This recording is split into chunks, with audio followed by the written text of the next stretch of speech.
Aksi perampokan sebuah rumah di Denpasar terjadi di siang bolong. Perampok yang menggunakan mobil Fortuner tersebut sempat menyekap supir dari pemilik rumah tersebut. Aksi perampokan kembali terjadi di rumah nomor 3A Jalan Badak Agung 17 Renon, Denpasar. Perampokan terjadi pada Senin siang. Saat kejadian, rumah dalam keadaan kosong. Namun saat supir pemilik rumah datang, supir kemudian memergoki aksi kedua pelaku yang sudah mencongkel 4 pintu kamar tidur. 2 orang pelaku kemudian membekap korban. Tidak lama setelah pelaku meninggalkan rumah, korban kemudian berteriak keluar rumah.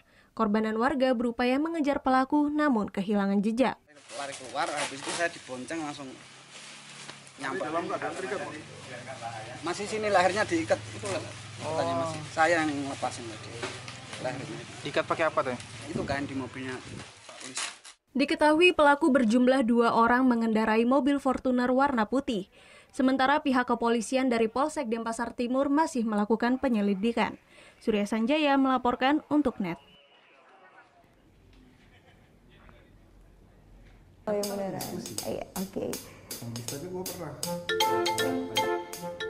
Nah, udah kan nonton beritanya? Jangan lupa di subscribe, di like, dan juga di komen ya akun YouTube dari Net Bali.